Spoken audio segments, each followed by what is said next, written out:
என் தேவனே நம்மளோட பிரேயர் இருக்குது இல்லையா? என் தேவனே ஏன் என்னை கைவிட்டாய்? நம்முடைய ஜெபத்திற்கும் ஆண்டவருடைய ஜெபத்திற்கும் கொஞ்சம் வித்தியாசம் இருக்கு. ஆமென். அல்லேலூயா. வாசிப்போம். மத்தேயு 27ஆம் அதிகாரம் 46வது வசனத்தில் வாசிப்போம். 9ஆம் மணி நேரத்தில் இயேசு ஏலி ஏலி லாமா சபக்தானி என்று மிகுந்த சத்தமிட்டு கூப்பிட்டார். அதற்கு என் தேவனே ஏன் என்னை கைவிட்டீர் என்று அர்த்தமா? கைவிட்டீர் என்று அர்த்தம். என்ன சொல்லி கூப்பிட்டார்? ஏலி ஏலி லாமா சபக்தானி. இந்த வார்த்தையை நாம் தியானிப்பதற்கு முன்பாக அந்த சூழ்நிலைகளை நாம் புரிந்து கொள்ள வேண்டும். அல்லேலூயா. அவர் இப்ப எங்க இருக்கிறாரு? சிலுவை மரத்திலே தொங்கிக் கொண்டிருக்கிறார். அதற்கு மேலே உள்ள வசனங்களை நாம் வாசித்து பார்த்தோம் என்று சொன்னால் 33வது வசனத்திலிருந்து 35வது வசனத்தை வாசிக்க கேட்போம். அவரை சிலுவையில் அறைந்த பின்பு அவர்கள் சீட்டு போட்டு அவள் வஸ்திரங்களை பங்கிட்டுக் கொண்டார்கள். என் வஸ்திரங்களை தங்களுக்குள்ளே பங்கிட்டு என் உடையின் பெயரில் சீட்டு போட்டார்கள் என்ற தீர்க்கதரிசியால் உரைக்கப்பட்டது நிறைவேறும்படிக்கு நடந்தது. இங்க தேவன் சிலுவையிலே தொங்கிக் கொண்டிருக்கிறார். கீழே பார்க்கிறாரு. இங்க ஒரு செயல் என்ன பண்ணிட்டு இருக்காங்க? போர் சேவர்கள் ஆண்டவருடைய வஸ்திரத்தை எடுத்து வச்சிருக்காங்க. வஸ்திரத்தை எடுத்து வச்சு இது யாருக்கு அப்படின்னு சொல்லிட்டு ஆளு கொஞ்சம் வெட்டிக்கலாமா இல்லைன்னா ஒருத்தர் எடுத்துக்கலாமா அப்படின்னு சொல்லிட்டு இங்க டிஸ்கஷன் போயிட்டு இருக்கு. கடைசியில நல்ல வஸ்திரம் யார் என்ன செய்ய வேண்டாம், கிழிச்சிக்க வேண்டாம், சீட்டு போடுவோம், யாருக்கு உள்ளதோ அவங்க முழுசா எடுத்துக்கலாம் அப்படின்னு சொல்லிட்டு இங்க ஒரு பக்கம் இது நடந்துட்டு இருக்கு. அடுத்தது அந்தியமா வர 37வது வசனத்துல ஆக்கினி முகாந்தரத்தை காண்பிக்கும் பொருட்டு இவன் யூதருடைய ராஜாவாக இயேசு என்று எழுதி அவர் சிரசுக்கு மேலாக வைத்தார்கள். இவன் யூதருடைய ராஜாவாகிய இயேசு. எதற்காக இவர் சிலுவையில தொங்குறாரு? யூதருடைய ராஜாவாகிய இயேசு. ரீசன் சொல்லணும் அப்படிங்கிறதுக்காக அங்க ஒரு போர்ட்ல எழுதி ஒருத்தர் அடிச்சுக்கிட்டு இருக்கான். அடுத்து நம்ம பார்த்தோம் அப்படின்னு சொன்னா வலது பக்கத்துல ஒருத்தனும் இடது பக்கத்துல ஒரு திருடர்களுமாக ரெண்டு செயலியும் ஒவ்வொரு திருடர்கள் இருக்கிறாங்க. அடுத்தது அந்த வழியா நடந்து போறது ஒரு போகிற ஒரு வழி. அந்த வழியாக நடந்து போகிறவர்கள் என்ன செய்கிறார்கள்? தேவாலயத்தை இடித்து 3 நாளைக்குள்ளே கட்டுகிறவனே உன்னை நீயே ரட்சித்துக்கொள், நீ தேவனுடைய குமாரனானால் சிலுவையிலிருந்து இறங்கி வா என்று தூஷித்தார்கள். அல்லேலூயா.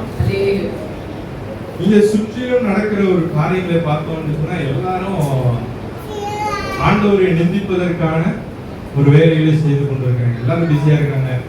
அவரை சுற்றிலும் ஒரு பெரிய கூட்டம் இருக்கிறது. ரோட்ல போறவன் வரவன் எல்லாரும் ஆண்டவரை தூஷிக்கிறார்கள் என்று சொல்லி பார்க்கிறோம். போறவன் வரவன் மாத்திரம் இல்ல, இந்த சிலுவை சுற்றிலும் நிற்கிற ஒரு கூட்டம். 41வது வசனத்தை வாசிக்க. அப்படியே பிரதான ஆசாரியரும் வேதபாரகரும் மூப்பரும் பரியாசம் பண்ணி மற்றவரை ரட்சித்தான், தன்னைத்தான் ரட்சித்துக் கொள்ள திராணி இல்லை. இவன் இஸ்ரவேலின் ராஜாவானால் இப்பொழுதே சிலுவையில் இறங்கி வரட்டும், அப்பொழுது அவனை விசுவாசிப்போம். அவன் இஸ்ரவேலின் ராஜாவானால் என்ன செய்தோம்? சிலுவையிலிருந்து இறங்கி வரட்டும், அப்பொழுது நாம் என்ன செய்வோம்? விசுவாசிப்போம் என்று சொல்லி இது யார் சொல்கிற வார்த்தை? பிரதான ஆசாரியர், வேதபாரகர், பரிசேயர் எல்லாரும் சேர்ந்து நின்று ஆண்டவர்கள் என்ன செய்கிறார்கள்? எழுந்து பேசிக் கொண்டிருக்கிறார்கள். 43வது வசனத்துல தன்னை தேவனுடைய குமாரன் என்று சொல்லி தேவன் மேல் நம்பிக்கையா இருந்தானே, அவர் இவன் மேல் பிரியமாயிருந்தால் இப்பொழுது இவனை ரட்சிக்கட்டும் என்றார்கள். சிலுவையில் அறையப்பட்ட கல்லர்களும் அப்படியே நீதித்தார்கள் என்று சொல்லி பார்க்கிறோம். இதெல்லாம் இப்படிப்பட்ட ஒரு சூழ்நிலையில ஆண்டவர் சிலுவையிலே தொங்கிக் கொண்டிருக்கிறார். அவர் சிலுவையிலே ஆணி அடிக்கப்படும் போது ஏறக்குறைய 3ஆம் மணி வேளையா இருந்தது. 45வது வசனத்தை வாசிக்க கேட்கிறோம். 6ஆம் மணி நேரம் முதல் 9ஆம் மணி நேரம் வரைக்கும் பூமி எங்கும் அந்தகாரம் உண்டாயிற்று. ஆமென். எந்த டைம்ல இருந்து? 6ஆம் மணி நேரத்துல இருந்து 9ஆம் மணி நேரம். அவர் சிலுவையில் அறையப்பட்ட போது டைம் 3ஆம் மணி வேளையா இருந்தது. யூதருடைய கடிகாரத்தின்படியாக 6ஆம் மணி வேளை என்பது நண்பகலை குறிக்கும். மதியானம் 12 மணி. கிட்டத்தட்ட இவ்வளவு நேரத்துல இந்த டைம்ல எப்படி இருக்கும்? வெயில உச்சத்துல இருக்கும். அவன் இங்க உள்ள உட்காரவே முடியல இல்லையா? அந்த அளவுக்கு பயங்கர வெக்கையா இருக்குது. சூரியன் உச்சத்துல இருக்கக்கூடிய அந்த ஒரு நேரம் 9ஆம் மணி நேரம் வரைக்கும். அப்போ கிட்டத்தட்ட சாயங்காலம் ஒரு 3 மணி வரைக்கும். அந்த 12 to 3ங்கிறது எப்படி இருக்கும்? கடைக்கு போனோம்னா அந்த டைம்க்கு போவோம் இல்லையா? காலையிலே போயிட்டு வரணும், இல்லைன்னா சாயங்காலம் போகும். அப்ப அந்த வெயிலின் உச்சத்துல இருக்கக்கூடிய அந்த ஒரு நேரத்துல இங்க என்ன நடக்கிறதுன்னு சொல்லி பார்த்தோம் சொன்னால், பூமி முழுவதும் அந்தகாரம், ஒரு இருள். எகிப்தில உருவான ஒரு வாதையை போல ஒரு பெரிய ஒரு இருள். ஒருத்தர் என்ன செய்யறாங்க? தடவி தெரிந்தார்கள் என்று சொல்லி பார்க்கிறோம். அப்படி அந்த நண்பகல் வேலையிலே ஒரு பயங்கரமான ஒரு இருள், அந்த ஒரு பாவ இருள் சூழ்ந்து கொண்டிருக்கிறது. இத்தனையும் சூழ்ந்திருக்கிற இந்த நேரத்துல 9ஆம் மணி வேளையில கிட்டத்தட்ட 3 மணி நேரம் அவர் அந்த பாவ இருளை சூழ்ந்திருக்கிற அந்த பாவ இருளிலே சிலுவையில் தொங்கினபடியாக அவர் அந்த பாடுகளை அனுபவித்துக் கொண்டிருக்கிறார். இந்த ஒரு சூழ்நிலையில 9ஆம் மணி நேரத்துல ஏலி ஏலி லாமா சபக்தானி என்று மிகுந்த சத்தமிட்டு கூப்பிட்டார். ஹல்லேலூயா. நிறைய பேருக்கு சுத்தி இருந்த உங்களுக்கு யாருக்குமே தெரியல இவரு என்ன பேசுகிறாரு அப்படின்னு சொல்லிட்டு ஒவ்வொருத்தரும் ஒவ்வொரு அர்த்தம் புரிஞ்சுக்கிட்டாங்க. ஒருத்தன் என்ன பண்ணான்? ஒருவேளை தண்ணி கேட்கிறாராக்கும் அப்படின்னு சொல்லிட்டு என்ன பண்ணாங்க? கடல் காலம் எடுத்துட்டு ஓடுறான். இன்னொருத்தன் ஒரு எளியவனை வந்து காப்பாற்றுவானா இருக்கும் அப்படின்னு சொல்லிட்டு அப்பவும் என்ன செய்யறாங்க? ஏளனமாய் பேசிக் கொண்டு இருக்கிறார்கள். ஆனால் அதனுடைய வார்த்தையினுடைய உண்மையான ஒரு அர்த்தம் என்ன அப்படின்னு சொன்னா, என் தேவனே என் தேவனே ஏன் என்னை கைவிட்டீர்கள்? ஹல்லேலூயா, ஹல்லேலூயா. இதே வார்த்தை சங்கீதம் 22வது சங்கீதம் 1வது வசனத்திலே நாம் வாசிக்கிறோம். என் தேவனே என் தேவனே ஏன் என்னை கைவிட்டீர்? இந்த வார்த்தை பேசின வார்த்தையிலே ரொம்ப பெரிய வார்த்தை. ஆமென். பின்னாடி நிறைய வார்த்தை இருக்கிறது. சங்கீதம் 22 முழுவதும் ஆண்டவராகிய இயேசு கிறிஸ்துவினுடைய வார்த்தை, அவர் சிலுவையிலே சொல்ல வேண்டிய ஒரு வார்த்தையெல்லாம் இங்க நம்ம வாசிக்கலாம். அவர் பேசக்கூடிய வார்த்தைகள் என்று சொல்லி, எனக்கு உதவி செய்யாமலும் நான் கதறி சொல்லும் வார்த்தைகளை கேளாமலும் ஏன் தூரமாய் இருக்கிறேன். அநேக நேரங்கள் நம்முடைய ஜெபங்களும் எப்படி இருக்கிறது? ஏன் என்னுடைய ஜெபங்களுக்கு பதில் வரவில்லை? நான் கூப்பிடுகிறேன், என்னுடைய கண்ணீர்களுக்கு ஏன் நீர் செவி கொடுக்கவில்லை என்று சொல்லி. இன்னும் அதனுடைய கீழே நாம் வாசித்து பார்த்தோம் என்று சொன்னால் 5ஆம் அதிகாரத்திலிருந்து வாசிப்போம். 6வது வசனத்துல, நானும் ஒரு குழு மனுஷரால் நிந்திக்கப்பட்டும் ஜனங்களால் அவமதிக்கப்பட்டும் இருக்கிறேன். இயேசுனுடைய சூழ்நிலைகள் எல்லாம் இப்ப நம்ம பார்த்தோம். இப்ப எப்படி இருக்கிறாரு? மனுஷரால் நிந்திக்கப்பட்டு கொண்டிருக்கிறார், ஜனங்களால் அவமதிக்கப்படுகிறார். என்னை பார்க்கிறவர்கள் எல்லாரும் என்னை பரியாசம் பண்ணி உதட்டை பிதுக்கி தலையை துலுக்கி, கர்த்தர் மேல் நம்பிக்கையா இருந்தானே அவர் இவனை விடுவிக்கட்டும், இவன் மேல் பிரியமா இருந்தாரே இப்பொழுது அவனை மீட்டு ரட்சிக்கட்டும் என்று சொல்லி அவரை என்ன செய்யறாரு? பரியாசம் பண்ணுகிறார்கள் என்று சொல்லி பார்க்கிறோம். அவருடைய சரீரத்தை குறித்து பார்த்தோம் என்று சொன்னால் 15வது வசனத்திலிருந்து வாசிப்போம். என் பலன் ஓட்டை போல் காய்ந்தது, என் நாவு மேல்வாயோடு ஒட்டி கொண்டது, என்னை மரண தூளிலே போடுகிறேன், நாய்கள் என்னை சூழ்ந்திருக்கிறது, பொல்லாதவர்களின் கூட்டம் என்னை வளைந்து கொண்டது, என் கைகளையும் என் கால்களையும் என்ன செய்திருக்கிறார்கள்? உருவ குத்தினார்கள், என் எலும்புகள் எல்லாம் நான் என்னால் அடிச்ச அடியில அந்த தோள்கள் எல்லாம் என்ன செய்திருந்தது? பிக்கப்பட்டிருந்தது. அப்படிப்பட்ட ஒரு சூழ்நிலையில் இருக்கிறார். அந்த எலும்புகளை எல்லாம் நான் என்ன செய்யலாம்? அப்படிப்பட்ட ஒரு சூழ்நிலையில சிலுவையில் தொங்கிக் கொண்டிருக்கிறார். அவர்கள் என்னை நோக்கி பார்த்து கொண்டிருக்கிறார்கள். என் வஸ்திரங்களை தங்களுக்குள்ளே பங்கிட்டு என் உடையின் பேரில் சீட்டு போடுகிறார்கள். இதெல்லாம் முன்னாடி தாவீதுடைய சங்கீதம், பாட்டா பாடி இருக்கிறார் தாவீது. இதெல்லாம் அங்க நடக்கிறது சிலுவையில். ஆனாலும் கர்த்தாவே நீர் எனக்கு தூரமாகாதையும், என் பலனை எனக்கு சகாயம் பண்ண தீவிரித்துக் கொள்ளும் என்று சொல்லி அவருடைய ஜெபத்தை குறித்து நாம் அங்கே பார்க்கிறோம். அதே அதிகாரத்திலே 24வது வசனத்தை வாசித்து பார்க்கிறோம். உபத்திரவப்பட்டவனுடைய உபத்திரவத்தை அவர் அற்பமாய் எண்ணாமலும் அருவருக்காமலும் நம்முடைய முகத்தை அவனுக்கு மறைக்காமலும் இருந்து நம்மை நோக்கி அவன் கூப்பிடுகையில் நம்மை நோக்கி அவர் கூப்பிடுகையில் அவனை கேட்டருளினார். உபத்திரவப்படுகிற போது அவர் என்ன செய்யறது இல்லையா, இப்படி முகத்தை என்ன செய்யறது இல்ல, மறைக்கிறது இல்லை. அவரை நோக்கி கூப்பிடும் போது அவர் என்ன செய்கிறார், அவர் கேட்கிறார் என்று சொல்லி பார்க்கிறோம். அப்படிப்பட்ட ஒரு சூழ்நிலையில ஏன் தேவன் கூப்பிட வேண்டும்? என் தேவனே, என் தேவனே, ஏன் என்னை கைவிட்டு? ஏசாயா 52ஆம் அதிகாரம் எடுத்து வாசிக்க கேட்போம். ஏசாயா 52ஆம் அதிகாரத்துல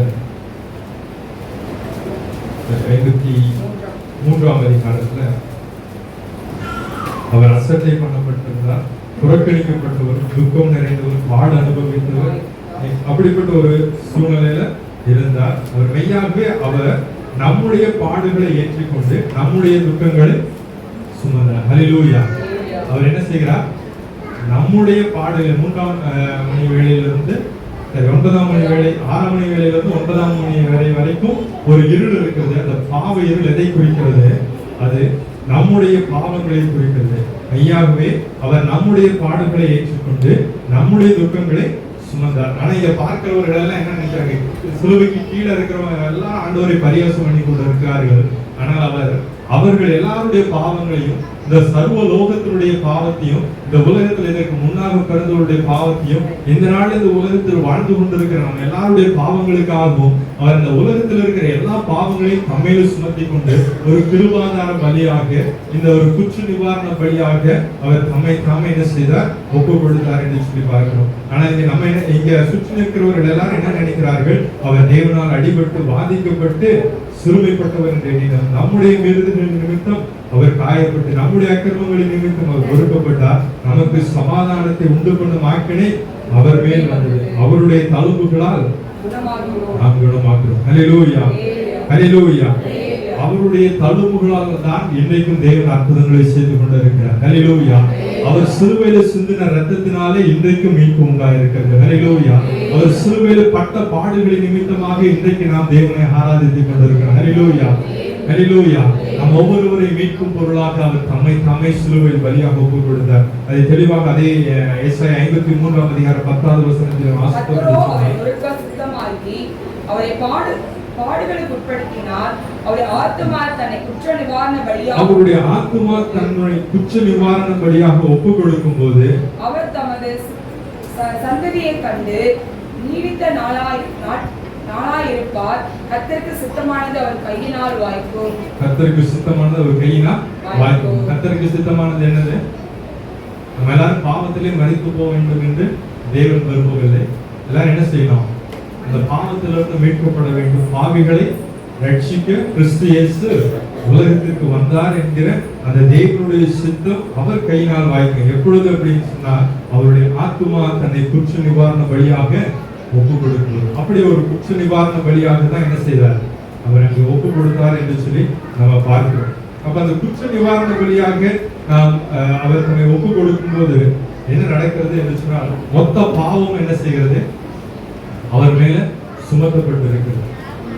ஏசாயா 54ஆம் அதிகாரம் 7வது வசனத்துல, இமை பொழுது உன்னை கைவிட்டேன், ஆனாலும் உருக்கமான இரக்கங்களால் அதை சேர்த்துக் கொள்வேன். இமை பொழுது தேவன் கைவிட்டார். ஏன் இயேசுவை தேவன் கைவிட்டார்? நம்முடைய அக்கிரமங்களே நமக்கும் தேவனுக்கும் நடுவாக என்ன செய்கிறது, ஒரு பிரிவினை உண்டாகுது. அந்த பாவங்கள் அவருக்கு முன்பாக அவர் நமக்கு சொல்லிக் கொடுக்க கூடாதபடிக்கு அது ஒரு தடையாக நிற்கிறது, ஒரு பிரிவினை. ஆண்டவர் சிலுவையில் அறையப்படுவதற்கு முன்பாக சீஷர்களிடத்தில் சொன்னார். யோவான்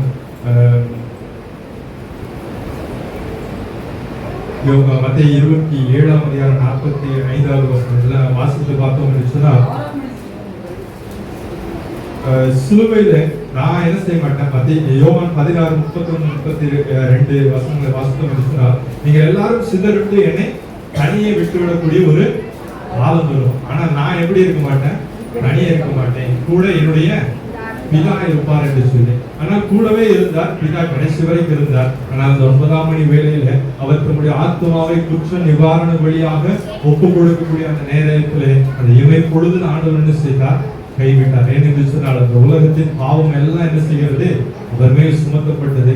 அவர் தன்னுடைய ஆத்மாவை குற்ற நிவாரண வழியாக ஒப்பு கொடுத்து தன்னுடைய ஜீவனை கொடுத்து நம்ம எல்லாருடைய பாவங்களில் இருந்து தேவன் நம்மை விடுதலை செய்திருக்கிறார். ஹல்லேலூயா. ஒருவேளை ஆண்டவருடைய ஆத்மா அந்த நாளை குற்ற நிவாரண வழியாக ஒப்பு கொடுக்காமல் இருந்திருந்தால் இந்த நாளை நாம் ஆலயத்திற்கு வரும்போது எப்படி வந்திருப்போம்? கையில் ஒரு பக்கம் ஒரு வயதான இளம் ஆட்டுக்கடாவை அல்லது ஒரு கன்றுக்குட்டியை அல்லது ஒரு புறா இதெல்லாம் எடுத்துட்டு வந்திருப்போம் ஆலயத்திற்கு. ஆனா இன்னைக்கு அப்படியெல்லாம் எடுத்துட்டு வர வேண்டியதில்லை. தேவன் இந்த வேதத்தை மாத்திரம் தூக்கி கொண்டு வர கிருபை செய்திருக்கிறார். ஹல்லேலூயா. ஏன் என்று சொன்னால் அவருடைய ரத்தம் சகல பாவங்களிலிருந்து நம்ம என்ன செய்கிறது? கழுவி நம்மை சுத்திகரிக்கிறது. இந்த நாள்ல ஒருவேளை நாம் பாவம் செய்தோம் என்று சொன்னால் நாம் சிலுவையில் அடிக்கப்பட வேண்டியதில்லை. நம்முடைய பாவங்களுக்காக நமக்கு மரண தண்டனை கொடுக்கப்பட வேண்டிய அவசியம் இல்லை. நமக்காக சிலுவையிலே இயேசு கிறிஸ்து பலியானார். ஹல்லேலூயா. அநேகருக்கு அந்த விசுவாசம் இல்லை. அந்த விசுவாசம் இருந்துச்சு என்று சொன்னா அந்த சிலுவை நோக்கி பார்த்தோம் என்று சொன்னா என்ன கிடைக்குமா? விடுதலை கிடைக்கும். ஹல்லேலூயா. இஸ்ரவேல் ஜனங்கள் வனாந்தரத்துல ஒரு வலு சர்ப்பம் வந்த போது அந்த பாம்புகளின் மேல வந்த அந்த வாதி வந்த போது அந்த பாம்பு கிடைத்தவர்கள் எல்லாம் என்ன செய்யறாங்களா? பெண்கள் சர்ப்பத்தை நோக்கி பார்த்தார்கள். நோக்கி பார்த்தவங்க எல்லாம் என்ன செய்யறாங்க? பிழைத்துக் கொண்டார்கள். அந்த பாம்பை பார்த்தவங்க எல்லாம் என்ன செஞ்சாங்க? செத்து போனாங்க. ஆண்டவரை நோக்கி பார்க்கிறவர்கள் எல்லாரும் என்ன செய்வாங்க? பிழைத்துக் கொள்வார்கள். ஹல்லேலூயா. ஹல்லேலூயா. சேர்ந்து ஒரு பாடலை பாடுவோம். எங்களை வாழ வைக்க வெங்கல சத்தமானி, எங்களை வாழ வைக்க வெங்கல சத்தமானி, உம்மை நோக்கி பார்த்தறினார் பிழைத்து கொண்டோமையா, உம்மை நோக்கி பார்த்தறினார் பிழைத்து கொண்டோமையா, ஒப்பு கொடுத்தீரையா உம்மையே எனக்காக, உலகின் ரட்சகரே உன்னத வழியாக ஒப்பு கொடுத்தீரையா